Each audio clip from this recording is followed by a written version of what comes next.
అవ్వలేదు. So I think it was year 2000, 2000లో నేను ఇక్కడ నుంచి మిషనరీగా నార్త్ ఇండియా వెళ్ళాను.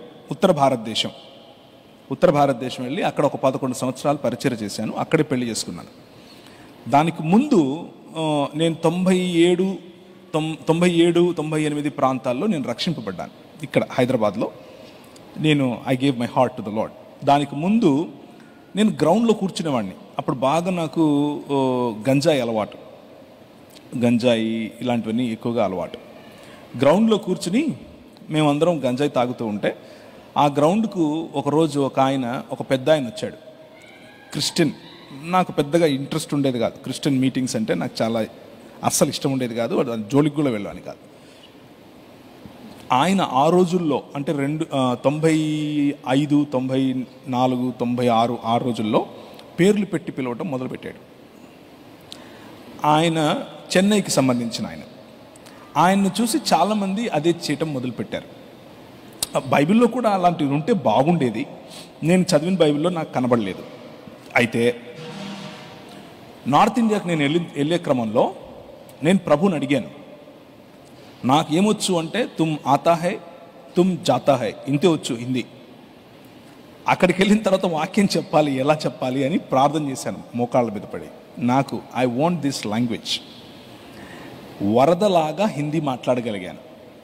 నేను ఏ స్కూల్కి వెళ్ళలేదు, ఏ టీచింగ్ ట్రైనింగ్ తీసుకోలేదు. వరదలాగా మాట్లాడాను. తిరిగి వచ్చిన తర్వాత తెలుగులో ఒక్క ముక్క రావట్లేదు.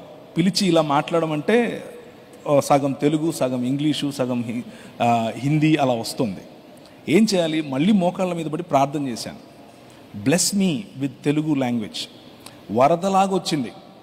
నేను పుస్తకాలు రాస్తే కూడా ట్రాన్స్లేట్ చేసినట్లుగా అనిపించింది ప్రజలకు. ఎందుకంటే అంత స్పష్టంగా తెలుగులో రాశాడు అని అనుకున్నారు. But it is not a training. God gave that gift. So the gifts of Holy Spirit, శుద్ధాత్మని యొక్క వరాలు, they are still available for you and for me. మనకు పరిశుద్ధాత్మ వరాలు ఈ రోజుకు ఇప్పుడు అందుబాటులో ఉన్నాయి. And he is still active. He can heal people. He can give you language. He can call you by name. ఇక్కడ ఒక చిన్న nuance. This is where you need to differentiate. మా ఊర్లో అంటే హైదరాబాద్లో ఒక ఆయన ఉన్నాడు, బోర్డు పెట్టాడు. ఇక్కడ మగపిల్లలు పుట్టడం కోసం ప్రార్థన చేయబడును అని పెట్టాడు. Do you see any problem in that statement? నేను ప్రార్థన చేస్తే మగపిల్లలే పుడతారు. సో స్పెషలైజేషన్, గైనకాలజీలో కూడా స్పెషలైజేషన్ అనమాట. Holy Spirit doesn't teach you things like that. పరిశుద్ధాత్ముడు వాక్యానుసారంగానే, వాక్యంలో ఉన్న సత్యాలే మీకు చెప్తాడు. వాక్యంలో ఉన్న వాక్యాన్ని స్థిరపరచడం కోసం నీకు గిఫ్ట్స్ ఇస్తాడు. ఆ గిఫ్ట్స్ తీసుకుని అంగడి పెట్టుకుంటాను, దుకాణం పెట్టుకుంటాను అని అంటే ఆశీర్వాదమే నీకు శాపం అవుతుంది. God is a blessing to us. నాకు ఆశీర్వాదమీ అని గొనిగితే దేవుడు అన్నాడు, పూరేళ్లను ఇస్తాను. ఎంత ఇస్తానంటే నేను నోట్లో పెట్టుకుంటే ముక్కులేకొచ్చి ఎంత ఇస్తానన్నాడు సంఖ్యాకాండంలో. ఆశీర్వాదం ఇస్తాడు. దాన్ని అంగడి చేస్తే, దాని ద్వారా లబ్ధి పొందాలని చూస్తే, దాని ద్వారా వ్యాపారం చేయాలి అని చూస్తే 33 రాలగొడతాడు కూడా. జాగ్రత్త పడాలి. So to answer my question at a larger level, name calling is a small thing. కానీ the gifts of Holy Spirit, they are still available for all of us. మనందరికీ పరిశుద్ధాత్మ దేవుని యొక్క వరములు అందుబాటులో ఉన్నాయి. వరములు సంఘ స్థాపన, సంఘ విస్తరణ, దేవుని రాజ్యం కొరకు, అంగడి పెట్టుకోవడం కోసం కాదు. కళ్ళు మూసుకొని లచ్చమ్మ వచ్చిందా, 100 మంది ఉంటే ఒక లచ్చమ్మ గ్యారెంటీ ఉంటుంది. అర్థమవుతుందా?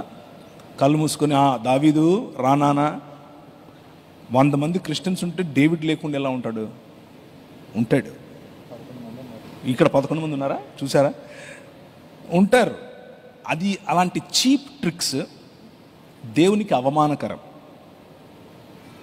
దేవునికి అవమానకరం. అలాంటివి మనం ప్లే చేయకూడదు. కానీ పరిశుద్ధాత్మ వరములు ఉన్నాయి, వారండి. For the benefit of the king and the kingdom, not for your cheap tricks and cheap mileage. Cheap mileage వద్దు. That will kill you and kill your community, right? I hope I answered your question.